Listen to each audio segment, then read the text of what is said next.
Next method will be called close to close the connection. Public function close.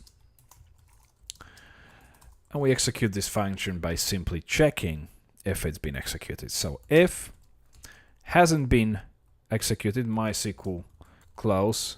If it hasn't been executed successfully, and we pass in the connection string, which is our this con db. If it hasn't been executed, and by checking, obviously, we are already executing it. So if it hasn't been, then die displaying the error message, closing connection failed. And that's everything in this specific method, within this specific method. Now we're going to create the function to escape all illegal characters, to prepare our SQL statement for, all of the values and parameters for interacting with the database. Now this function will be called public function escape. And we will pass the value which we want to filter. First of all, we're going to check if function exists, and the name of the function is, in between the double quotes, MySQL real escape string. This is for all applications which are run on a server which has version of PHP higher than version 4.3. 4.3 or higher, basically.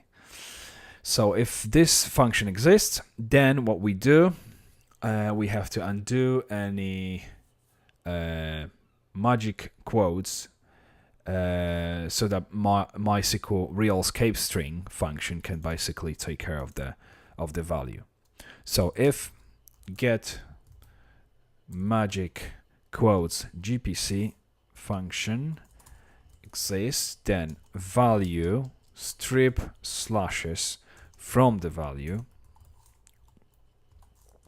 and right after this our value will go through our MySQL real escape string function, and we pass the value to this function. Now if function exists, now what if we run the application on the server which runs PHP lower than 4.3.0? Then we need to obviously create the else condition, and this time we check if magic quotes haven't been already haven't already added the strip slashes. So if get magic quotes gpc, and we have to actually check if it hasn't, if this function doesn't basically exist, if it hasn't been executed. Value, then value, we're going to add slashes to our value. And right at the end, we will simply return our value, which we pass as a parameter. And now it's obviously filtered through all these functions, and the value is ready for interacting with the database.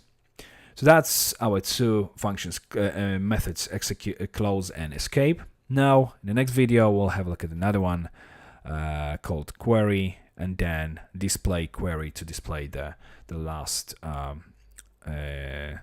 error if together with the last query string if there were any problems basically with executing any of the SQL statements.